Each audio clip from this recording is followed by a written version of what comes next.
Caribbean सागर में Julia और Tom अपने बच्चों कैसी और बेन के साथ नाव की सैर का मजा ले रहे होते हैं। तभी टॉम और बेन तो मछली पकड़ने में लग जाते हैं, जबकि कैसी अपने हेडफोन लगाकर गाने सुनने लगती है और जूलिया पानी में तैरने जाती है। तभी अचानक एक तेज लहर जूलिया को खींचने लगती है और कुछ ही मिनटों में वह देखती है कि नाव उसे बहुत दूर हो गई है, जिसे देख वह घबरा जाती है और मदद के लिए जोर जोर से चिल्लाती है। लेकिन कैसी संगीत सुन रही होती है, इसलिए उसे कुछ सुनाई नहीं देता। बेन भी मछली पकड़ने में ध्यान लगाए होता है, लेकिन तभी सौभाग्य से टॉम जूलिया की आवाज सुन लेता है। वह जल्दी से नाव को उसकी ओर ले जाता है और फिर पानी में कूदकर जूलिया को बचा लेता है। टॉम जूलिया को सुरक्षित वापस नाव पर ले आता है। जूलिया डर गई थी। वह कहती है कि उसे नहीं समझ आया कि लहर ने उसे क्यों खींचा, क्योंकि समुद्र तो शांत लग रहा था। फिर टॉम को बहुत राहत मिलती है कि उसकी पत्नी अब सुरक्षित है। वह सबको समझाता है कि कोई भी अब नाव से दूर तैरने की कोशिश न करे। बाद में पूरा परिवार बेन का 13वां जन्मदिन मनाने के लिए एक मेज के चारों ओर इकट्ठा होता है। सबसे पहले तोहफे दिए जाते हैं। बेन को उसके पिता से एक नया लैपटॉप मिलता है, जबकि उसकी बहन कैसी उसे एक जेलीफिश मास्क देती है और उसकी माँ जूलिया उसे एक डोमिनिकन हार देती है, ताकि वह बुरी आत्माओं से बचा रहे। इसके बाद सभी मिलकर एक साथ फोटो खिंचवाते हैं और केक काटने की तैयारी करते हैं। तभी कैसी को उसके बॉयफ्रेंड एडम की वीडियो कॉल आती है। वह बहुत खुश हो जाती है, क्योंकि वह एडम से बात करने के लिए बेताब होती है। लेकिन कॉल बीच में रुक जाती है, क्योंकि कैमरे में एक बहुत बड़ा तूफान दिखता है जो शहर के पास आ रहा होता है। कैसी को यह बहुत अजीब लगता है, क्योंकि उसने पहले ऐसा तूफान कभी नहीं देखा था। वह अपने माता पिता को इसके बारे में बताती है। उसी समय सबको समुद्र में कुछ आवाजें सुनाई देती हैं। वे देखते हैं कि बड़ी बड़ी हम्पैक व्हेल उनकी नाव के पास तैर रही हैं। ऐसा लगता है कि वे कहीं दूर जा रही हैं। उनमें से एक व्हेल नाव से टकरा जाती है। इसके बाद टॉम जल्दी से यह देखने नीचे जाता है कि कहीं नाव को कोई नुकसान तो नहीं हुआ। फिर कुछ समय बाद वह पानी से बाहर आता है और कहता है कि किसी समुद्री जानवर ने उसे चोटिल कर दिया है। उसे नहीं पता कि वो क्या था, लेकिन उसके कंधे पर गहरा जख्म है। फिर जूलिया जल्दी से पट्टी करने लगती है। इस बीच उन्हें पता चलता है कि व्हेल की टक्कर से नाव का एक प्रोपेलर टूट गया है।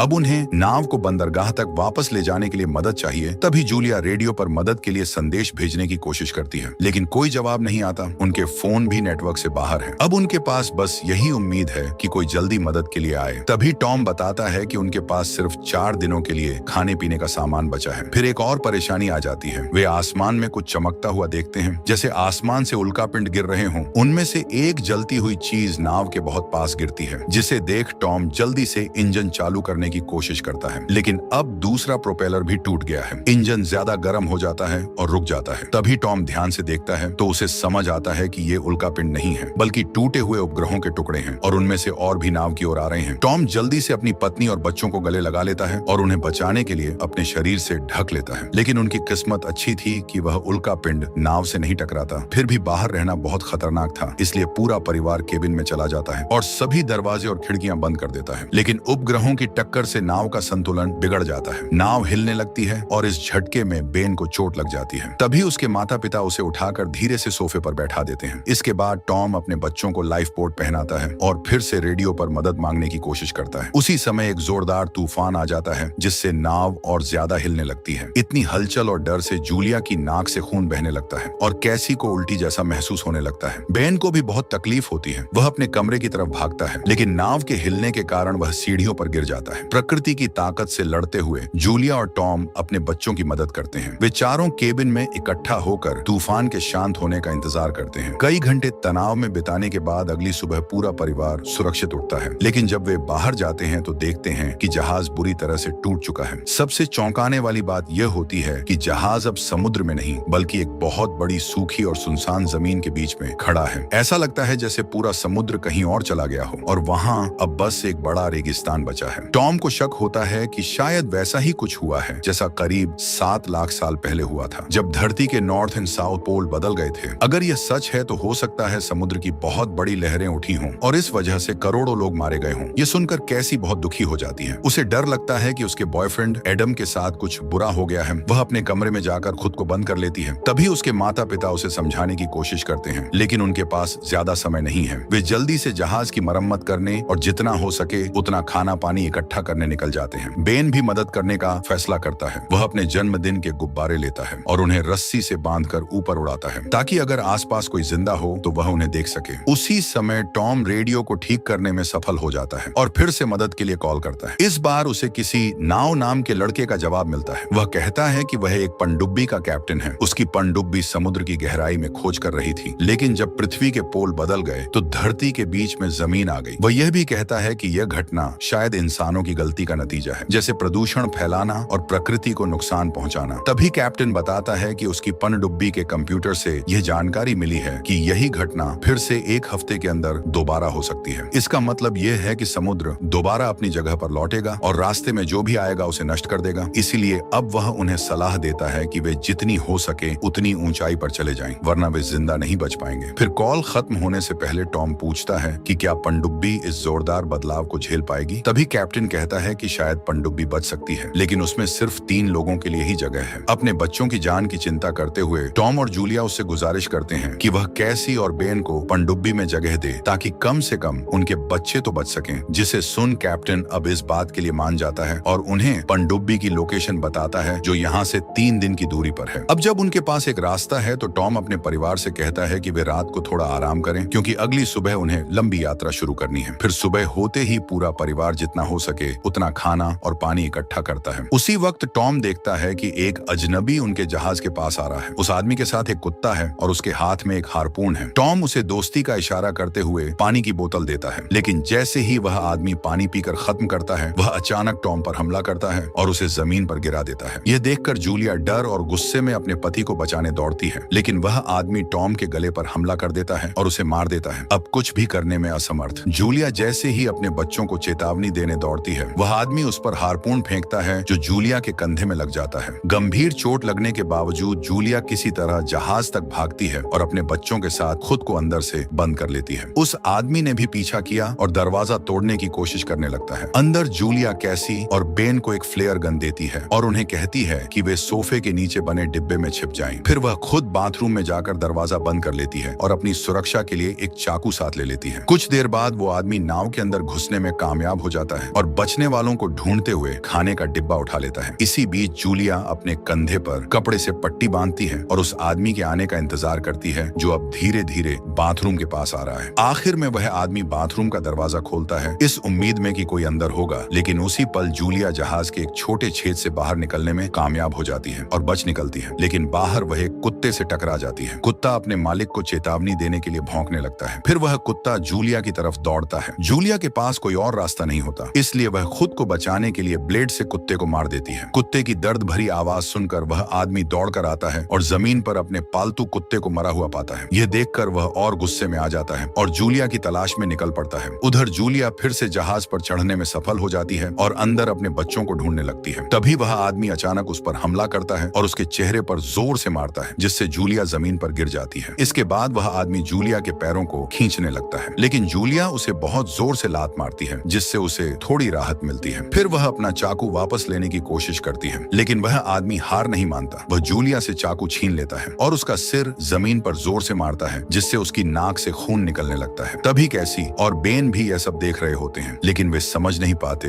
कि उन्हें क्या करना चाहिए। लेकिन आखिरकार वह आदमी जूलिया के चेहरे पर एक और मुक्का मारता है और उसे सोफे पर गिरा देता है। इसके बाद वह उसकी गर्दन मरोड़ने की कोशिश करता है। अब कैसी यह सब और सहन नहीं कर पाती, वह अपनी फ्लेयर गन निकालती है और सोफे में छुपे हुए हिस्से को खोलती है। इसके बाद वह गोली चला देती है। गोली सीधे उस आदमी को लगती है और गोली से रसोई में आग लग जाती है और जूलिया जल्दी से जरूरी सामान उठाने के लिए दौड़ती है, ताकि सब कुछ जलने से पहले बचाया जा सके। जैसे ही वह बैग उठाती है, वह आदमी फिर से हमला करने की कोशिश करता है, लेकिन अब की बार जूलिया सीधे उसके चेहरे पर लात मारती है। फिर वह अपने बच्चों के पास दौड़ती है। बच्चे अपने पिता टॉम को देखते हैं और उन्हें गले लगाकर उठाने की कोशिश करते हैं। वे चाहते हैं कि वह जाग जाए, लेकिन दुख की बात यह है कि टॉम की मौत हो चुकी है और परिवार उसके शव पर शोक भी नहीं मना पाता, क्योंकि वह हारपून वाला आदमी अभी भी जिंदा होता है और उनकी ओर बढ़ रहा होता है, जिसे देख जूलिया, कैसी और बेन तीनों पहाड़ों की ओर भागते हैं। जब वे थोड़ी दूर पहुंच जाते हैं तो कुछ देर के लिए रुकते हैं, ताकि थोड़ी सांस ले सकें और अपनी ताकत वापस पा सकें। लेकिन बेन अब भी अपने पिता की मौत से बहुत दुखी होता है। उसे लगता है कि उसके गुब्बारे के संकेतों की वजह से ही वह खतरनाक आदमी जहाज तक पहुंच पाया। वह खुद को दोषी मानता है। तभी उसकी माँ जूलिया उसे दिलासा देती है। वह कहती है कि यह उसकी गलती नहीं है और वह अपने बच्चों को हर हाल में सुरक्षित रखने का वादा करती है। थोड़ी देर आराम करने के बाद तीनों फिर से पनडुब्बी की ओर चल पड़ते हैं, लेकिन कुछ ही मिनटों बाद बेन का सामना एक शार्क से होता है। यह शार्क ज्यादा देर जिंदा नहीं रह सकती, क्योंकि अब पानी बहुत कम है। तभी जूलिया अपने बेटे बेन से कहती है कि वह चलता रहे और वह अपनी दूरबीन से देखती है कि वह खतरनाक आदमी अभी भी उनका पीछा कर रहा है, जिसे देख परिवार जल्दी से यहाँ से भागता है। रास्ते में उन्हें इंसानों द्वारा फैलाए जलाया गया प्रदूषण दिखाई देता है, जैसे कि तेल के ड्रम और प्लास्टिक की बोतलें जो जमीन पर बिखरी होती हैं। फिर कई घंटे बीत जाते हैं और बेन को बहुत थकावट और पानी की कमी की वजह से चक्कर आने लगते हैं। वह बीमार महसूस करने लगता है। तभी जूलिया तुरंत पानी की बोतल लेने के लिए दौड़ती है, लेकिन उसे पता चलता है कि कैसी ने बोतल का ढक्कन ठीक से नहीं बंद किया था। अब उसमें बस कुछ ही बूंदें पानी बचा है। यह देखकर जूलिया गुस्से में आ जाती है। वह अपनी बेटी कैसी से कहती है कि यह उसकी गलती है और अगर उनके पास पानी नहीं होगा तो वे जिंदा नहीं रह पाएंगे। फिर जूलिया और कैसी के बीच बहस हो जाती है और वे कहती हैं कि शायद यह पूरी यात्रा ही बेकार हो गई है, लेकिन जूलिया ने उन्हें डांटा और कहा कि अब रुकना नहीं है, हमें बस चलते रहना है। तभी आखिरकार उन्हें रेगिस्तान के बीच में एक दुर्घटनाग्रस्त हुआ हवाई जहाज मिला। उन्होंने तय किया कि वे आज के बाकी दिन के लिए यही रुकेंगे और उसे अपना अस्थायी घर बना लेंगे। जैसे ही जूलिया एक सीट पर बैठी, उसने बेन के जन्मदिन पर ली गई एक तस्वीर देखी और अपने मरे हुए पति टॉम को बहुत याद किया। इस मौके का फायदा उठाते हुए कैसी ने अपनी माँ से पूछा कि वे दोनों कैसे मिले थे, जिस पर जूलिया ने बताया कि वह टॉम से एक अस्पताल में मिली थी जब वह वहाँ डॉक्टर बनने की ट्रेनिंग कर रही थी। टॉम एक कॉलेज रिसर्च के दौरान घायल हो गया था और उसे इलाज के लिए उसी अस्पताल लाया गया था। जूलिया ने उसकी देखभाल की और जब टॉम को होश आया तो उसे पहली ही नजर में जूलिया से प्यार हो गया। इसके बाद दोनों ने एक दूसरे को पसंद करना शुरू किया और उनका रिश्ता शुरू हो गया, लेकिन अपनी पढ़ाई की वजह से टॉम को वापस जर्मनी लौटना पड़ा। फिर कुछ महीनों बाद वह मियामी में एक नौकरी के ऑफर के साथ लौट आया। इस नौकरी को लेने की सिर्फ एक शर्त थी कि जूलिया को उसका साथ देना होगा, इसलिए टॉम ने जूलिया से शादी करने के लिए कहा, जिस पर जूलिया ने बिना ज्यादा सोचे हाँ कर दी और फिर दोनों ने मिलकर एक खुशहाल जिंदगी बिताई। लेकिन उनकी यह खुशहाल दुनिया तब टूट गई जब टॉम की जान उसी आदमी ने ले ली जो अब उनके परिवार को भी परेशान कर रहा है। जैसे ही जूलिया ने ये सब बातें खत्म की, तीनों टॉम को याद करके रोने लगे। इसके बाद वे दिन के बाकी हिस्से में थोड़ा आराम करने की कोशिश करते हैं। समय बीतता है और जूलिया और बेन सो जाते हैं, जबकि कैसी जाग जाती है और प्लेन के बाहर कुछ काम करने चली जाती है। उसे पता नहीं होता कि वही खतरनाक आदमी उसके पीछे छिपा है और धीरे धीरे उस पर हमला करने के लिए पास आ रहा है। लेकिन उसे यह भी नहीं पता कि जूलिया भी जाग चुकी है। जैसे ही जूलिया उसे देखती है, वह बिना समय गंवाए चाकू लेकर उस आदमी की पीठ में वार करती है। फिर उसके दिल पर एक और जोरदार हमला करती है, उस आदमी को जिसने उसके पति की जान ली थी। घायल देखकर जूलिया रुकती नहीं, वह गुस्से में बार बार चाकू से वार करने लगती है, जैसे अपने सारे दर्द और गुस्से को बाहर निकाल रही हो। कैसी अपनी माँ का गुस्सा देखकर हैरान रह जाती है, लेकिन वह उसे गले लगाती है ताकि जूलिया शांत हो जाए और चाकू छोड़ दे। आखिरकार वह खतरनाक आदमी मारा जाता है और परिवार उस रात आराम से सो पाता है। लेकिन अगली सुबह जब वे उस आदमी के शरीर को देखने जाते हैं तो देखते हैं कि उसे किसी जानवर ने बुरी तरह फाड़ दिया है। यह देखकर जूलिया डर जाती है कि शायद पास में कोई और ज्यादा खतरनाक चीज या कोई और इंसान मौजूद है। इसलिए वह अपने बच्चों से कहती है कि वे तुरंत अपनी यात्रा फिर से शुरू करें। कड़ी गर्मी में चलते चलते बेन अकेले आगे बढ़ जाता है और गलती से एक गंदे कीचड़ वाले पानी के तालाब में गिर जाता है। प्यासा होने के कारण वह बिना सोचे समझे उस गंदे पानी को पीने लगता है। यह देखकर उसकी माँ और बहन जल्दी से दौड़कर उसे बाहर खींचते हैं ताकि वह बीमार न हो जाए। इसके बाद वे तीनों पास के एक मैदान में पहुंचते हैं जहां बहुत सारी टूटी फूटी कुर्सियां पड़ी होती हैं। वे वहीं रुक जाते हैं और इन कुर्सियों की मदद से एक अस्थायी कैंप बना लेते हैं। तभी जूलिया अपने बेटे को गंदा पानी पीने से बीमार होने से बचाने के लिए उसे एक दवा देती है, लेकिन अब वे चलने की हालत में नहीं होते, इसलिए तीनों वहीं आराम करने लगते हैं। तभी जूलिया को दूर से कुछ अजीब सी आवाजें सुनाई देती हैं। आवाज धीरे धीरे पास आती जाती है और ऐसा लगता है जैसे कोई जानवर अपने पंजों से जमीन पर तेजी से दौड़ रहा हो। समय बर्बाद किए बिना जूलिया अपने बच्चों को उठाती है और वे तीनों वहां से भागते हैं। वे एक पहाड़ी पर चढ़ते हैं और ऊपर पहुंचने पर उन्हें एक कार्गो शिप दिखता है जो वहां फंसा हुआ है। उसके पास कुछ बचे हुए लोग एक कैंप बनाए हुए हैं। जूलिया उनसे मदद मांगती है, लेकिन वे लोग पिस्तौल और बंदूकें लिए होते हैं और डर के कारण उन्हें मना कर देते हैं। फिर वे सभी लोग कार्गो कंटेनरों के अंदर छिप जाते हैं। तब जूलिया अपने बच्चों से कहती है कि वे समुद्री राक्षसों के उन तक पहुंचने से पहले कंटेनरों के ऊपर चढ़ जाएं। उसके बाद जूलिया खुद चढ़ने लगती है, लेकिन तभी एक राक्षस उस पर हमला करता है और उसका पैर घायल हो जाता है। फिर भी वह किसी तरह समय रहते ऊपर चढ़ने में कामयाब हो जाती है और तीनों कंटेनर के ऊपर सुरक्षित रहने की कोशिश करते हैं। लेकिन बाकी बचे हुए लोग इतने भाग्यशाली नहीं होते। वे समुद्री जीव कंटेनरों के छोटे छोटे हिस्सों को तोड़कर अंदर घुस जाते हैं और सबको मार डालते हैं। उसी समय जूलिया अपने घायल पैर की वजह से बेहोश हो जाती है। अगली सुबह जब वह होश में आती है तो उसके बच्चे वहां नहीं होते। वो उन्हें खोजने निकलती है और थोड़ी दूर पर कैसी को ढूंढ लेती है जो मदद की तलाश में गई थी, लेकिन उसे कोई भी जीवित इंसान नहीं मिला। इसके बाद पूरा परिवार वहां की जगह की खोज करता है ताकि कुछ जरूरी सामान मिल सके। उन्हें वहां बचे हुए लोगों के छोड़े हुए हथियार भी मिल जाते हैं। फिर जूलिया गोला बारूद से थोड़ी बारूद निकालकर आग जलाती है ताकि अपने पैर के घाव को संक्रमण से बचा सके। फिर वह रेडियो चालू करती है और टॉम और समुद्र से आए अजीब जीवों के बारे में नाव से बात करती है। नाव उन्हें बताता है कि ये जानवर आर्थ्रोपोड्स हैं जो समुद्र की बहुत गहराई से आए हैं और अब जमीन के माहौल में खुद को ढालने की कोशिश कर रहे हैं। जमीन पर ज्यादा ऑक्सीजन होने की वजह से ये जीव बहुत ज्यादा हिंसक हो जाते हैं और अपने रास्ते में आने वाले किसी भी इंसान को मार देते हैं। फिर नाव उन्हें जल्दी करने को कहता है क्योंकि आर्थ्रोपोड्स के खतरे के अलावा पनडुब्बी का सिस्टम बता रहा है कि समुद्र पहले की उम्मीद से भी ज्यादा जल्दी वापस आ जाएगा। कुछ ही घंटों में पूरा इलाका पानी में डूब जाएगा और अगर वे समय पर पनडुब्बी तक नहीं पहुंचे तो समुद्र की लहरें उन्हें बहा ले जाएंगी। उनकी मदद करने के लिए नाव अब एक फ्लेयर फायर करता है ताकि उन्हें रास्ता दिख सके।